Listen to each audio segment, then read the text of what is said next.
आज आपके सामने पेश करने जा रही हूँ भगवती चरण वर्मा की लिखी हुई कहानी वसीयत। तो चलिए सुनते हैं वसीयत। जिस समय मैंने कमरे में प्रवेश किया, आचार्य चूड़ामणि मिश्र आंखें बंद किए हुए लेटे थे और उनके मुख पर एक तरह की ऐंठन थी जो मेरे लिए नितांत परिचित सी थी, क्योंकि क्रोध और पीड़ा के मिश्रण से वैसी ऐंठन उनके मुख पर अक्सर आ जाया करती थी। वह कमरा ऊपरी मंजिल पर था और वह अपने कमरे में अकेले थे। उनका नौकर बुधई मुझे उस कमरे में छोड़कर बाहर चला गया। आज चूड़ामणि की गणना जीवन में सफल, संपन्न और सुखी व्यक्तियों में की जानी चाहिए, ऐसी मेरी धारणा थी। दो पुत्र, लालमणि और नीलमणि। लालमणि देवरिया के स्टेट बैंक की शाखा का मैनेजर था और नीलमणि लखनऊ के सचिवालय में डिप्टी सेक्रेटरी था। 3 लड़कियां थीं, सरस्वती, सावित्री और सौदामिनी। सरस्वती के पति श्री ज्ञानेंद्र नाथ पाठक इलाहाबाद में PWD के सुपरिटेंडेंट इंजीनियर थे। सावित्री के पति श्री जय नारायण तिवारी की सुल्तानपुर में आटे की और तेल की मिलें थीं तथा सौदामिनी के पति संजीवन पांडे सेना में कर्नल थे और मेरठ छावनी में नियुक्त थे। आचार्य चूड़ामणि का और मेरा साथ करीब 40 वर्ष पुराना था। एक ही दिन हम दोनों की हिंदू विश्वविद्यालय के दर्शन विभाग में नियुक्ति हुई थी। आचार्य चूड़ामणि रीडर बने थे और मैं लेक्चरर बना था। उनके अथक परिश्रम, अटूट निष्ठा तथा अडिग संयम का ही परिणाम था कि वे विश्व में भारतीय दर्शन के विशेषज्ञ माने जाते थे। प्रकांड पांडित्य के ग्रंथों से लेकर BA की पाठ्य पुस्तकों तक अनेक ग्रंथों की रचना उन्होंने की थी। न जाने कितनी कमेटियों के वो सदस्य थे। हर एक विश्वविद्यालय उन्हें अपने यहाँ परीक्षक बनाकर अपने को धन्य समझता था। साथ ही बड़े कट्टर किस्म के ब्राह्मण थे वे।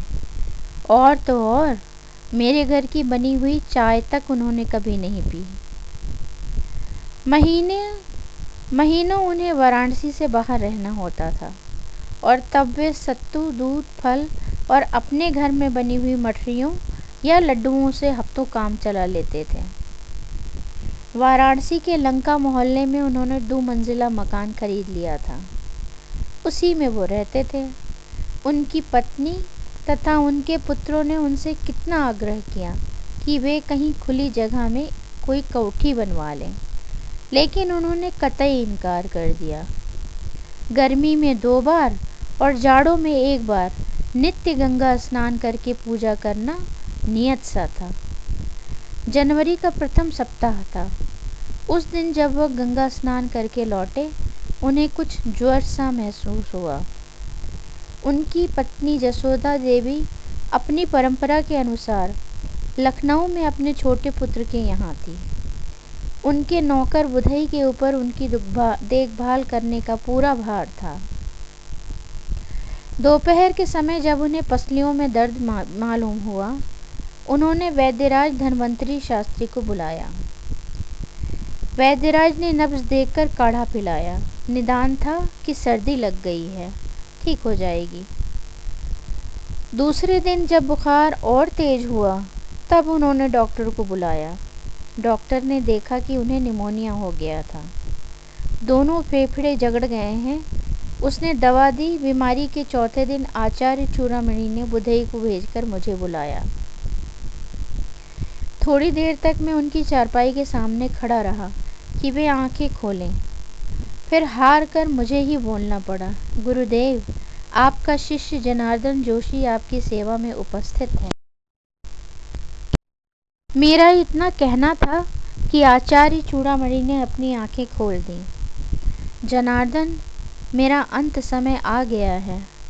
तुम मेरे सबसे अधिक निकट हो, तो तुम्हें बुला भेजा। मैंने आचार्य चूड़ामणि की बीमारी के संबंध में लालमणि से सब कुछ नीचे ही सुन लिया था, जो भी देवरिया से 1 घंटा पहले ही आ गया था। आचार्य चूड़ामणि का तार पाकर मेरी आंखों में भी आंसू आ गए। मैंने कहा, गुरुदेव, यह संसार असार है और यह शरीर नश्वर है। कमज़ोर आवाज़ में आचार्य ने कहा, हाँ जनार्दन, यही पड़ा है, लेकिन अभी मेरी अवस्था ही क्या है, कुल मिलाकर 75 वर्ष। सोच रहा था संन्यासाश्रम का भी कुछ रस लूं, लेकिन लगता है मृत्यु सर पर आ गई है।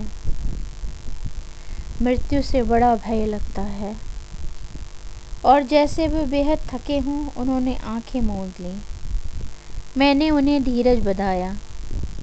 दिल छोटा मत कीजिए गुरुदेव, बताइए मेरे लिए क्या आदेश है। आचार्य चूड़ामणि ने फिर आंखें खोली।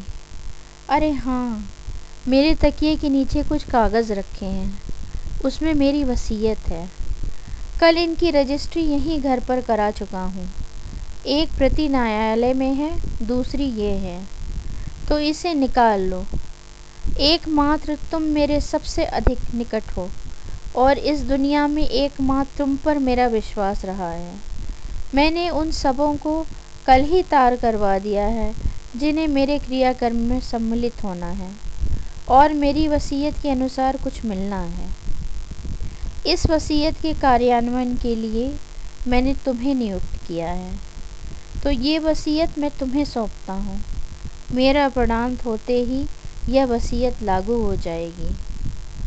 गुरुदेव की असीम कृपा रही है मेरे ऊपर।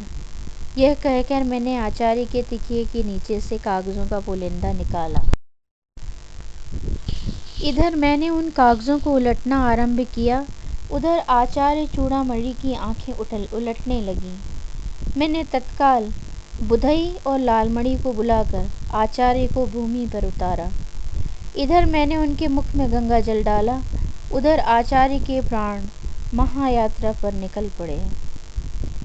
बुधई को उनके कमरे में छोड़कर मैं लालमणि के साथ नीचे वाले बड़े हाल में आया। कागज़ का पुलिंदा मेरे हाथ में था। लालमणि ने पूछा, ये कैसे कागज़ हैं जोशी जी? ये तुम्हारे पिता की वसीयत है और तुम्हारे पिता के कथनानुसार इसी समय से लागू हो जाती है, तो इसे पढ़ना आवश्यक है। हाँ, बुधई ने बताया था कि सब रजिस्ट्रार साहब को पिताजी ने बुलाया था। लालमणि बोला, एक छोटी सी भूमिका अपने संबंध में।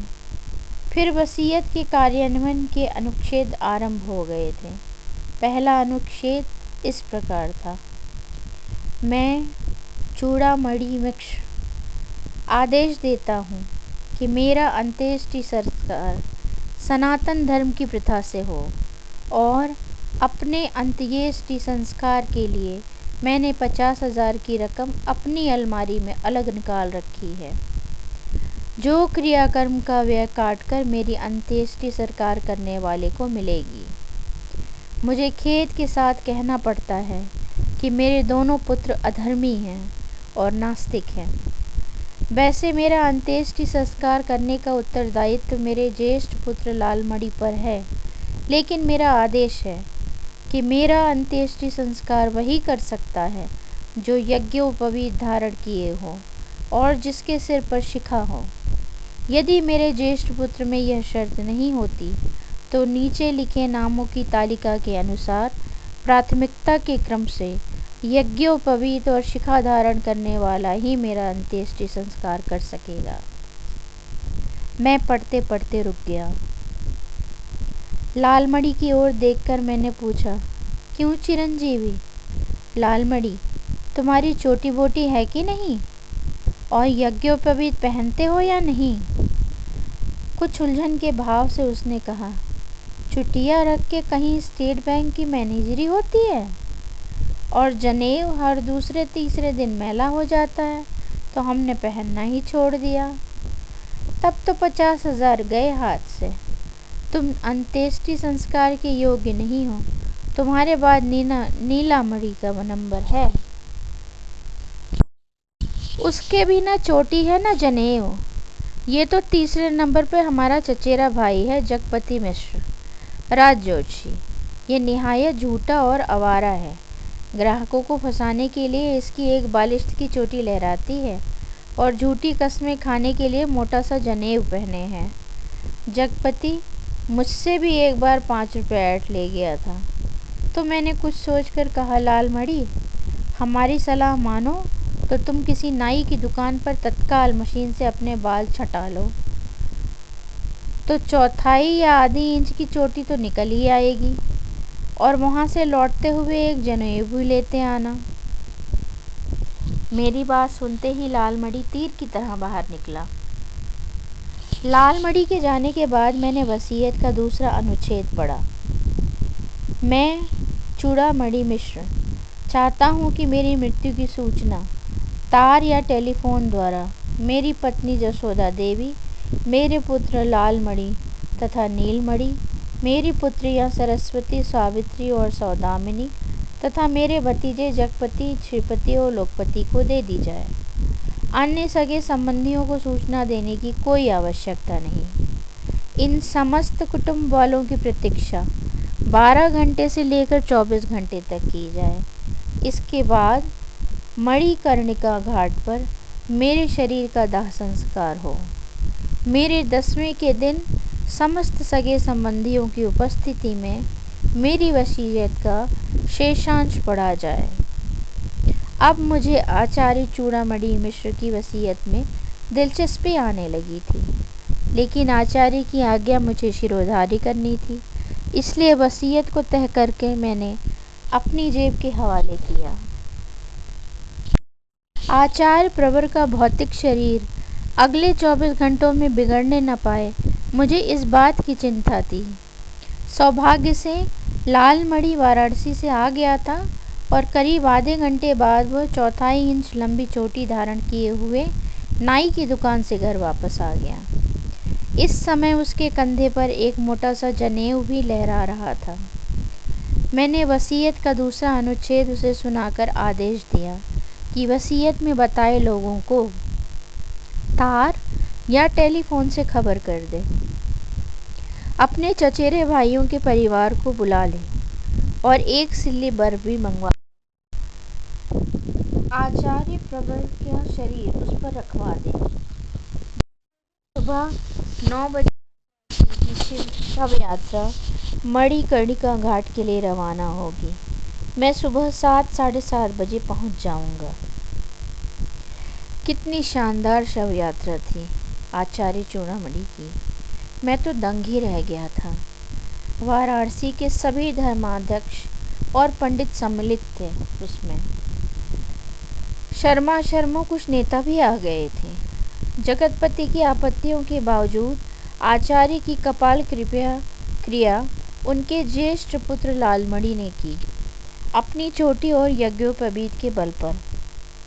10वें दिन जब घर शुद्ध हो गया और मैं आचार्य जी की वसीयत लेकर उनके घर पहुंचा, उनके सब परिवार वाले तथा सगे संबंधी आ गए थे। नीचे वाले कमरे में लोग एकत्र हुए। एक और स्त्रियां थीं, आचार्य की पत्नी जसोदा देवी, लालमणि की पत्नी नीरजा मिश्रा, नीलमणि की पत्नी मधुरिमा मिश्र। दोनों के ही बाल बॉयड कट थे। दोनों ही अंग्रेजी मिश्रित हिंदी में बात करने वाली।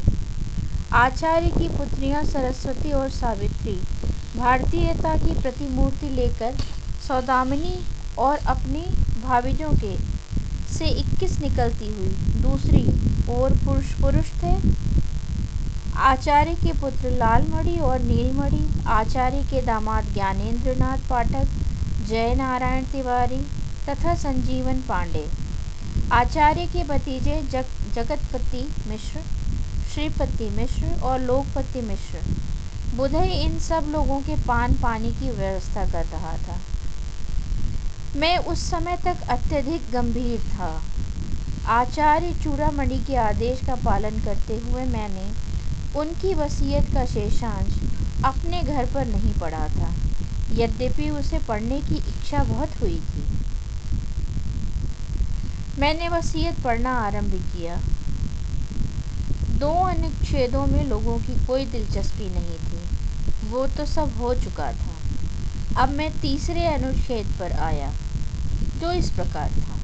मैं चूड़ामणि मिश्र आदेश देता हूँ कि मेरा दाह संस्कार करने वाले व्यक्ति की पत्नी सूतक हट जाने के बाद 6 महीने तक नित्य प्रति सुबह स्नान करके 11 ब्राह्मणों की रसोई अपने हाथ से बनाकर उन्हें भोजन कराएगी। उसी समय लीलामणि की पत्नी नीरजा मिश्र ने तमक कर कहा, जाड़े में सुबह स्नान करके 11 ब्राह्मणों की रसोई बनाने वो मेरी बला, बूढ़े कुल की सनक पर मैं अपनी जान नहीं दे सकती।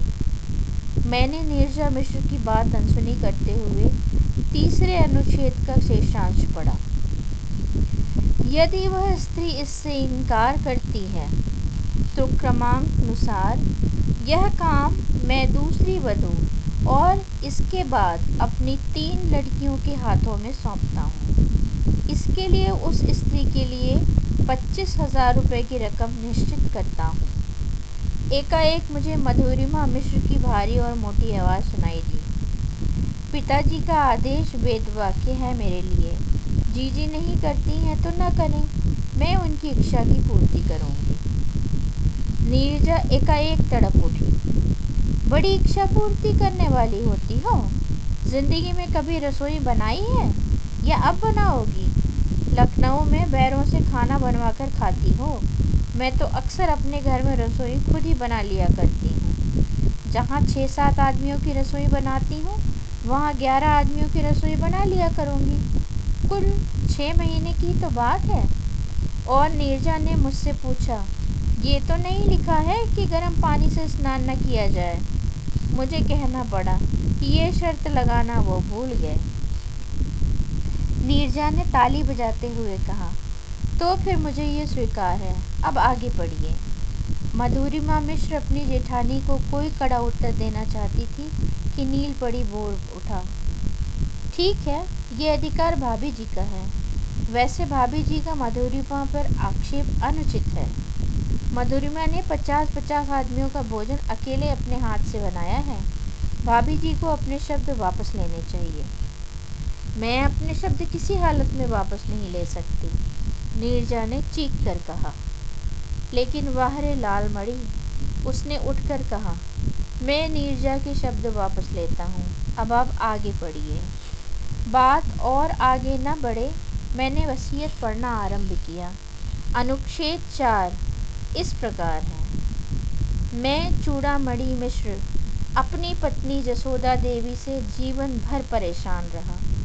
अत्यंत आलसी, चटोरी और लापरवाह स्त्री है।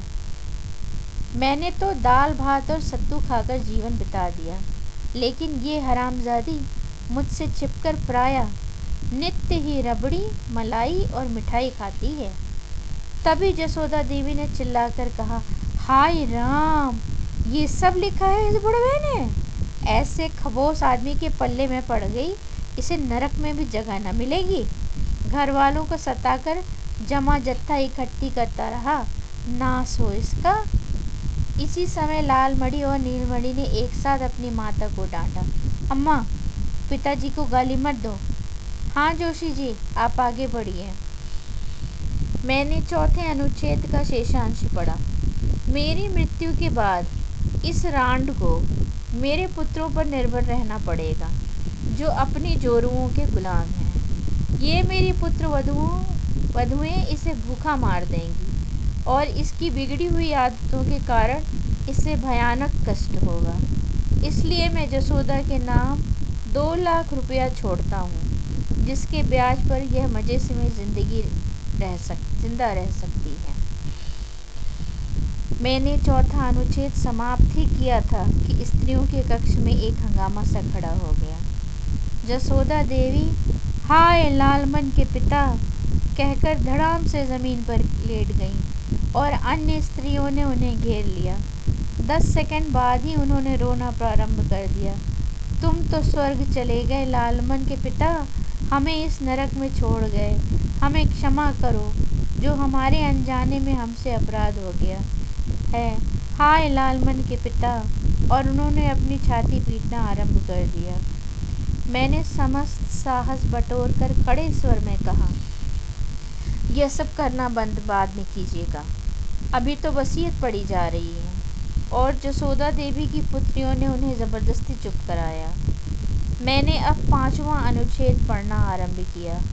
मैं चूड़ामणि मिश्र अपनी पुत्री सरस्वती के पति ज्ञानेंद्र नाथ पाठक से अत्यंत खिन्न हूँ। 1 हफ्ता पहले मैंने यह खबर पढ़ी थी कि ज्ञानेंद्र नाथ पाठक के विरुद्ध 5 लाख रुपए गबन की इंक्वायरी की मांग उठाई गई है। असेंबली में इसके अर्थ ये है कि यह ज्ञानेंद्र नाथ पाठक बेईमान और रिश्वतखोर है। ज्ञानेंद्र नाथ पाठक की और सब लोगों की निगाहें उठी और सहसा ज्ञानेंद्र नाथ पाठक उठ खड़े हुए। ये बूढ़ा हमेशा बदमिजाज और बदजबान रहा है, बनने के पहले पागल भी हो गया था। और उन्होंने अपनी पत्नी सरस्वती को आज्ञा दी, चलो, इस घर में मेरा दम घुट रहा है, एकदम चलो। सरस्वती भी उठ खड़ी हुई, लेकिन सावित्री और सौदामिनी ने सरस्वती का हाथ पकड़ लिया। पहले पूरी बात तो सुन लो। दूसरी ओर पुरुषों ने ज्ञानेंद्र नाथ पाठक का हाथ पकड़कर बिठाया। नीलमणि ने मुझसे कहा, हाँ जोशी जी, 5वां अनुच्छेद पूरा कीजिए। मैंने 5वां अनुच्छेद पूरा किया। और अगर ज्ञानेंद्र नाथ पाठक पर इंक्वायरी बैठ गई तो बहुत संभव है इसकी नौकरी जाती रहे, इसे शायद सज़ा भी हो जाए। इस सब में इसके पाप की कमाई भी नष्ट हो सकती है। इसलिए मैं सरस्वती के लिए 1 लाख रुपया छोड़ता हूँ। कमरे में सन्नाटा छा गया।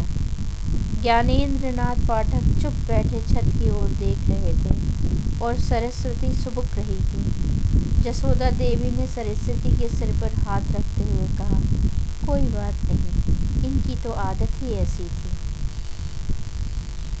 मैंने अब वसीयत का 6वां अनुच्छेद पढ़ा। मैं चूड़ामणि मिश्र अपनी दूसरी लड़की सावित्री से हमेशा संतुष्ट रहा हूँ। अत्यंत सुशील और विनम्र रही है। ये भगवान की भी इस पर कृपा है। इसके पति जय नारायण तिवारी का ऊंचा कारोबार है। आटे की मिल, तेल की मिल और अब वह शक्कर की मिल भी खोल रहा है। सावित्री और जय नारायण को मेरे शत शत आशीर्वाद। और मैं चुप हो गया। तभी मुझे जय नारायण तिवारी की आवाज़ सुनाई दी, वसीयत के अनुसार हमें कुछ मिलेगा भी या नहीं? ये तो उन्होंने नहीं लिखा है। 6वां अनुच्छेद समाप्त हो गया, केवल आशीर्वाद ही दिया है उन्होंने। और अब सावित्री ने रो रो कर कहना आरंभ किया, पिताजी हमेशा हम लोगों से जलते रहे, हमारी संपन्नता का बखान करते रहे। उन्हें क्या पता इस साल हमें 2 लाख रुपए का घाटा हुआ है। जय नारायण तिवारी ने सावित्री को डांटा, क्यों घर का कच्चा छीटा खोल रही हो? घाटा हुआ है तो हमें कोई हरामजादा इस घाटे को पूरा कर देगा क्या? कर्नल संजीवन पांडे ने कड़े स्वर में कहा, तिवारी जी, गाली वाली देना हो तो अपने मजदूरों और मातहतों को देना, यहाँ दोगे तो मुंह तोड़ दिया जाएगा। मैंने सब लोगों से हाथ जोड़कर विनयपूर्वक कहा, पहले वसीयत समाप्त हो जाए तब आपस में लड़िएगा झगड़िएगा। काफ़ी चाव चाव के बाद सब लोग शांत हुए। मैंने जब 7वां अनुच्छेद पढ़ा, मैं चूड़ामणि मिश्र अपनी छोटी लड़की सौदामिनी का मुंह नहीं देखना चाहता। ये मेरे नाम को कलंकित कर रही है। बाल कटे हुए हैं, अंग्रेज़ी में बात करती है। मुझे बताया गया है कि ये कभी कभी सिगरेट और शराब भी पी लेती है। यद्यपि मुझे इस पर विश्वास नहीं होता। मुझे पढ़ते पढ़ते रुक जाना पड़ा। सौदामिनी चीख रही थी, ये सब छोटे जीजा जी की हरकत है। वो हमेशा पिताजी के कान भरते रहे, तभी पिताजी ने मुझे कभी अपने यहाँ नहीं बुलाया। उसी समय मुझे सावित्री की चीख सुनाई दी, अरे उन्हें बचाओ, वो संजीवन उनकी जान ले लेगा। अब मैंने पुरुषों की गैलरी की ओर देखा और मेरी आंखों को विश्वास नहीं हुआ। कर्नल संजीवन पांडे जय नारायण तिवारी का गला पकड़े थे और कह रहे थे, क्यों बे सुअर के बच्चे, हमारे यहाँ आकर स्कॉच विस्की मांगता है और पीछे चुगली करता है। और जय नारायण तिवारी गो की आवाज़ कर रहे थे। ज्ञानेंद्र नाथ पाठक और नीलमणि ने बड़ी मुश्किल से जय नारायण तिवारी को संजीवन पांडे के छुड़ाया। मैंने कहा, आप लोगों को इस पवित्र अवसर पर इस तरह लड़ना झगड़ना शोभा नहीं देता। इससे आचार्य की दिवंगत आत्मा को क्लेश होगा। पहले मैं पूरी वसीयत पढ़ लूँ, तब आप आपस में एक दूसरे से निपटिएगा। अभी 7वां अनुच्छेद समाप्त नहीं हुआ है। सब लोग शांत हो गए। मैंने पढ़ना आरंभ किया, लेकिन इस समय मुझे लगता है मुझसे सौदामिनी के प्रति अन्याय हो गया है। एक पतिव्रता स्त्री को जो करना चाहिए वही सब वह कर रही है, और मैं संजीवन पांडे को भी दोष नहीं दे सकता। फौज में बड़ा अफसर है, चीन की फौज से लड़ा, पाकिस्तान की फौज से लड़ा और सौभाग्य से जीवित बचा हुआ है, लेकिन मृत्यु की छाया उसके सिर पर मंडराती रहती है और इसीलिए वह खुलकर मांस मदिरा का सेवन करता है, खुले हाथ खर्च करता है। पास में पैसा नहीं। अगर वह मर जाएगा तो सौदामिनी और उसके बच्चों को भीख मांगने की नौबत आएगी। इसलिए मैं 1.5 लाख रुपयों की व्यवस्था करता हूँ, जिसका ब्याज 8% की दर से 12,000 रुपये प्रति वर्ष यानी 1,000 रुपया महीना होगा। एकाएक सौदामिनी किलक उठी। धन्य हो पिताजी, तुम निश्चय स्वर्ग में जाओगे। और मैंने देखा कि संजीवन पांडे ने उठकर जय नारायण तिवारी को गले से लगाया। भाई साहब, मुझे क्षमा कीजिएगा, आपकी ही वजह से उस खबीज बूढ़े ने 1.5 लाख रुपए की रकम हाथ लगी। मैंने संजीवन पांडे को डांटा, तुमको शर्म नहीं आती जो अपने पिता तुल्य पूज्य आचार्य को खबीज बूढ़ा कह रहे हो? अच्छा, मैं 8वां अनुच्छेद पढ़ता हूँ। मैं चूड़ामणि मिश्र अपने भतीजे जगतपति मिश्र राजज्योतिषी के कष्टों से भली भांति परिचित हूँ। इसके पास कोई बैठक नहीं है, इसलिए ग्राहक खुद इसके पास नहीं फंसता। इसे घूम फिर कर ग्राहकों को फंसाना पड़ता है। बावजूद अपने झूठ और आडंबर के ये अपना पेशा नहीं चला पा रहा है।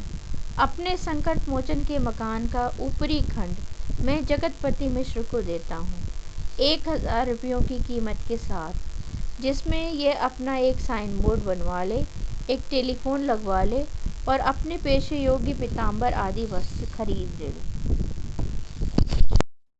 मिश्र ने कुछ हिचकिचाते हुए कहा, हमारे लिए सिर्फ इतना ही? उत्तर नीलमणि ने दिया, पहले हैसियत बना लो, फिर लखनऊ आना, वहाँ ज्योतिषियों की बड़ी पूछ है, हम तुम्हें काफ़ी रकम पैदा करा देंगे। मुझे डांटना पड़ा, यह सब बातें बाद में, अभी तो वसीयत का क्रम चल रहा है। हाँ, तो 9वां अनुच्छेद इस प्रकार है। मैं चूड़ामणि मिश्र अपने भतीजे श्रीपति मिश्र से अत्यंत संतुष्ट हूँ। हाई स्कूल पास होने के बाद ही वह राजनीति में आ गया और राजनीतिक नेताओं की चमचागिरी करके वो खाने पीने भर के लिए झटक लेता है, लेकिन उसे इससे संतोष नहीं कर लेना चाहिए। उसे स्वयं MLA या मिनिस्टर बनना चाहिए। मैं जानता हूँ कि चुनाव लड़ने के लिए पूंजी की आवश्यकता होती है, क्योंकि एक चुनाव में 50-60 हज़ार रुपयों का खर्च है। मैं श्रीपति मिश्र के लिए 50,000 रुपयों की व्यवस्था करता हूँ, ताकि वो अगला चुनाव लड़ सकें। अपनी मक्कारी, छल कपट और गुंडागर्दी के बल पर श्रीपति अपने प्रदेश का ही नहीं, भारतवर्ष का बहुत बड़ा नेता बन सकेगा। हर्ष रेख से उमड़ते हुए अपने आंसुओं को पोंछते हुए श्रीपति ने कहा, चाचा जी, आपने मेरे चरित्र पर जो लांछन लगाया है वो सरासर आपके भ्रम के कारण है, लेकिन मैं आपके आदेशों का पालन करूंगा। मैंने अब 10वां अनुच्छेद पढ़ा। मैं चूड़ामणि मिश्र अपने भतीजे लोकपति मिश्र का आदर करता हूँ। विनम्र, शिष्ट, अद्यव्ययी अध्यवसायी और पंडित। अपने अथक परिश्रम, अपनी योग्यता के बल पर ही वह संस्कृत महाविद्यालय का प्राचार्य बन चुका है। मैं अपनी समस्त पुस्तकें उसे देता हूँ, जिसके जिल्दें बनवाकर वह मेरे मकान के नीचे वाले खंड में एक अच्छा सा पुस्तकालय स्थापित कर दे। इसी मकान में वो आकर रहे भी और जसोदा की भी देखभाल करे। जसोदा की मृत्यु के बाद इस मकान के नीचे के खंड का स्वामी लोकपति मिश्र होगा। अगर जसोदा लोकपति के साथ रहना न चाहे तो वह अपने पुत्रों पुत्रियों के साथ या कहीं दूसरी जगह रह सकती है। ऐसी हालत में जसोदा के जीवन काल में ही इस नीचे के खंड पर लोकपति का स्वामित्व हो जाएगा। पुस्तकों की जिल्दें बंधवाने के लिए तथा रैक खरीदने के लिए मैं 2000 रुपयों की व्यवस्था करता हूँ।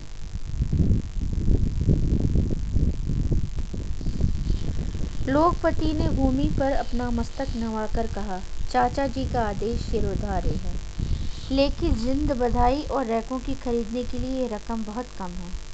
तभी मुझे लालमणि की आवाज़ सुनाई दी, इसमें 1000-2000 और जो लगे मुझसे ले लेना। 11वां अनुच्छेद इस प्रकार था। मैं चूड़ामणि मिश्र अपने सेवक बुधई से बहुत संतुष्ट हूँ, जो गत 20 वर्षों से मेरे अंत समय तक बड़ी लगन और बड़ी भक्ति के साथ मेरी सेवा करता रहा। भोजन यह मेरे यहाँ करता था, वस्त्र यह मेरे पहनता था, अपनी तनख्वाह पर पूरी की पूरी अपने घर भेज देता था। तो मैं आदेश देता हूँ कि मेरे समस्त वस्त्र सूती, रेशमी और ऊनी बुधई को दे दिए जाएं।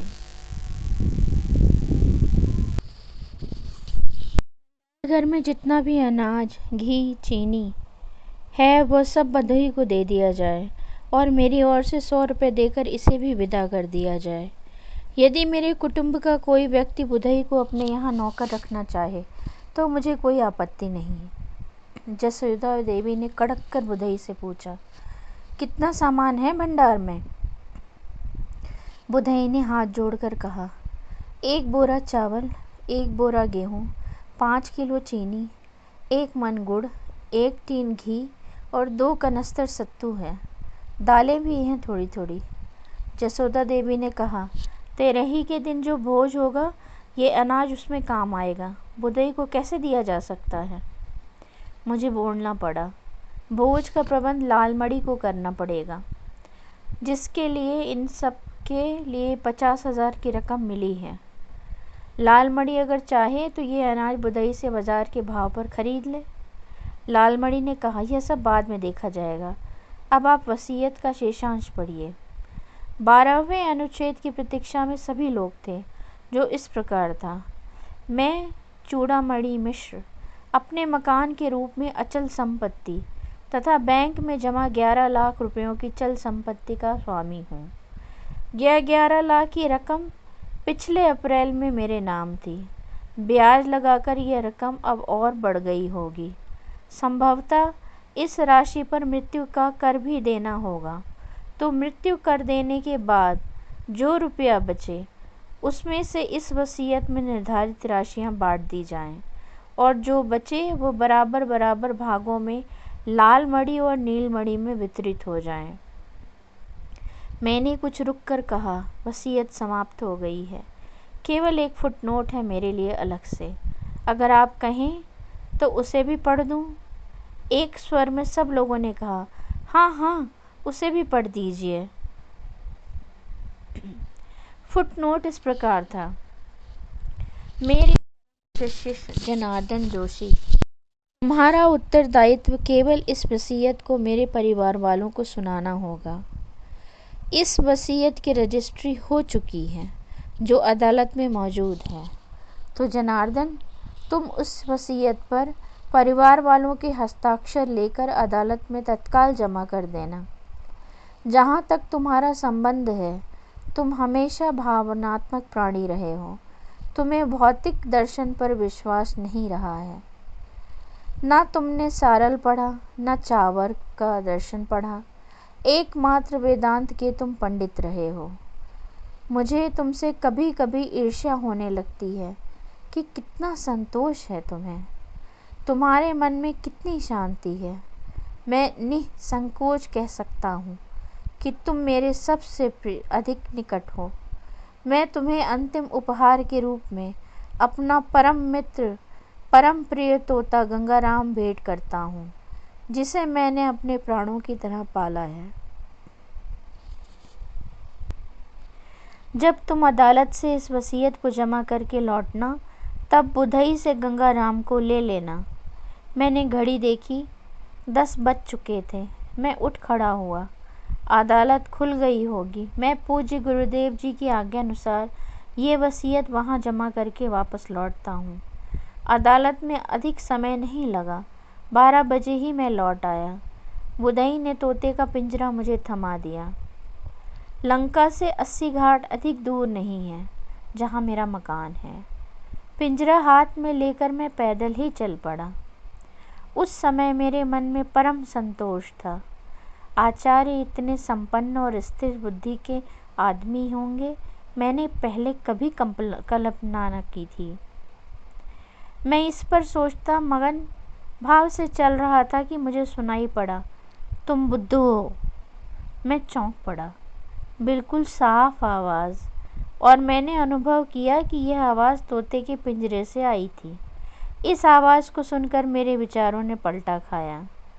आचार्य ने लाखों रुपए उन लोगों को बांट दिए जिनसे वे बेहद नाराज़ थे, जिन्हें वे गालियां देते थे, लेकिन मेरे लिए उन्होंने 1 पैसे की भी व्यवस्था न की। आज मुझे आचार्य चूड़ामणि पर कुछ झुंझलाहट होने लगी। इस झुंझलाहट के मूड में मैं तेज़ी से डग बढ़ाकर चलने लगा। तभी मुझे पिंजरे से सुनाई पड़ा, मैं पंडित हूँ। बड़ी साफ आवाज़, जैसे आचार्य चूड़ामणि स्वयं बोल रहे हों। तो आचार्य एक मूल्यवान उपहार मुझे दे गए हैं। 80 घाट सामने दिख रहा था कि मुझे फिर सुनाई पड़ा, तुम बुद्धू हो। आसपास के लोग मुझे और मेरे हाथ वाले पिंजरे को देख रहे थे, और मुझे लगा कि आचार्य चूड़ामणि अपनी वसीयत में मुझे ठेंगा दिखाकर मेरा उपहास कर रहे हैं। मेरा अंदर वाला वेदांती न जाने कहाँ गायब हो गया। मैं तेजी से अपने घर की ओर न मुड़कर गंगा जी की ओर चलने लगा। तभी पिंजरे से सुनाई पड़ा, मैं पंडित हूँ। सामने गंगा जी लहरा रही थीं। मैंने आचमन करते हुए कहा, आचार्य तुम पंडित थे, इससे कोई इनकार नहीं कर सकता। तुम्हारी आत्मा को शांति मिले। और मैं अपने घर की ओर चलने की उद्यत ही हुआ कि गंगाराम बोल उठा, तुम बुद्धू हो। जैसे सिर से पैर तक आग लग गई हो मेरे। मैंने पिंजरे की खिड़की खोलते हुए कहा, मैं बुद्धू हूँ, ये मानने से मैं इनकार करता हूँ। हे गंगाराम, मैं तुम्हें मुक्त करता हूँ। मेरे कहने के साथ ही गंगाराम पिंजरे से उड़ गया और मैं घाट पर खाली पिंजरा छोड़कर घर की ओर चल दिया। तो दोस्तों, बताइए मुझे कैसी लगी आपको ये कहानी वसीयत। आपके जो भी विचार हों मुझे कमेंट्स में ज़रूर पोस्ट करें, और अगर आपको ये कहानी पसंद आई हो तो please like and subscribe my channel. Thank you.